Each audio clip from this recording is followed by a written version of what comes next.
मध्ये जो खडखडाट आहे त्याचं हे प्रतिबिंब आहे.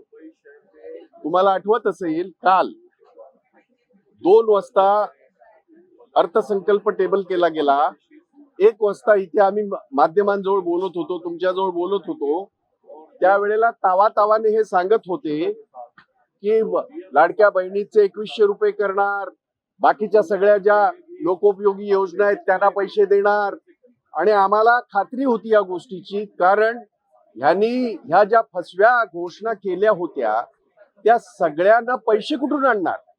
आपण जर कालचा अर्थसंकल्प पाहिला असेल तर म्हणून आम्ही गाजर घेऊन बसलो होतो सगळे. महाराष्ट्राच्या 12 कोटी जनतेला गाजर दाखवण्याचं पाप या सरकारने केलेलं आहे. शिवभोजन थाली आपल्याला माहिती असेल, 10 रुपयामध्ये गरीब मध्यमवर्गीय कामगार इतकी वर्ष तो जेवण जेवत होता आणि फार सुंदरपणे पूर्ण महाराष्ट्रामध्ये ही योजना चालली होती.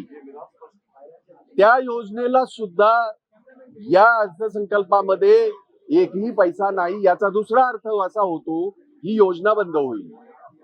आनंदाचा शिदा एकनाथ शिंदे ज्या वेळेला मुख्यमंत्री होते त्यावेळेला दिवाळीचा मुहूर्त साधून यांनी आनंदाचा शिदा म्हणून जाहीर केला. निवडणुकीच्या कालावधी पुरता त्याचा उपयोग करून घेतला. निवडून आल्यावर आनंदाचा शिदा सुद्धा आता दुःखाचा शिदा झालाय. आणि म्हणून हे सरकार, लुटेरे सरकार, यांनी महाराष्ट्राची तिजोरी लुटली गेल्या 2.5 वर्षामध्ये.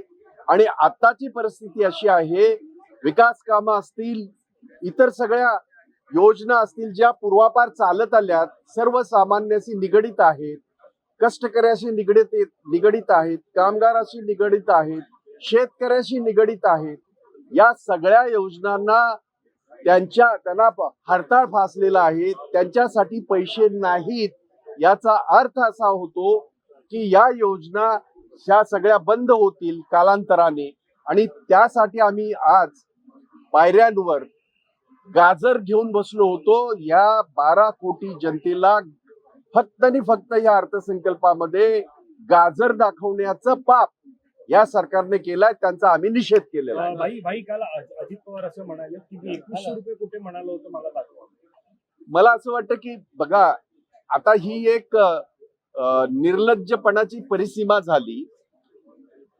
तुम्ही जर बघितलं असेल, तुम्ही दाखवलं ना, तुम्ही होतात खालच्या सभागृहामध्ये आणि वरच्या सभागृहामध्ये.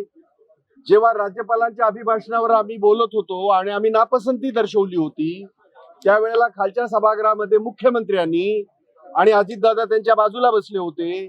वरच्या सभागृहामध्ये उपमुख्यमंत्र्यांनी, तेव्हाही अजितदादा बाजूला बसले होते. त्यांनी सांगितलं होतं 1500 तर सोडाच, आम्ही 2100 देणार, असं त्यांच्या भाषणातच आहे. राज्यपालांच्या अभिभाषणावर उत्तर देत असताना त्यांनी सभागृहामध्ये सांगितलेलं आम्ही सगळ्यांनी नापसंती दर्शवली होती. आणि म्हणून हे सगळं जे कुभांड त्यांनी रचलं होतं ते फक्त आणि फक्त निवडणुका जिंकायच्या. देशाच्या पंतप्रधानांकडनं ह्या सगळ्यांनी एक गोष्ट शिकली आहे. 2014ला देशाच्या पंतप्रधानांनी केलेली जुमलेबाजी प्रत्यक्षात या देशाच्या 140 कोटी जनतेच्या पदरी काही पडलं नाही गेली इतकी 12 वर्ष. किंबहुना त्यांच्याकडनं हेच या सरकारने शिकलेलं आहे. आणि घोषणा करायच्या, मोठ्या गोष्टी करायच्या, परंतु लोकांच्या पदरामध्ये काहीही पाडायचं नाही. अशा पद्धतीचं हे जे अर्थसंकल्प आहे त्याचा आम्ही निषेध करतो.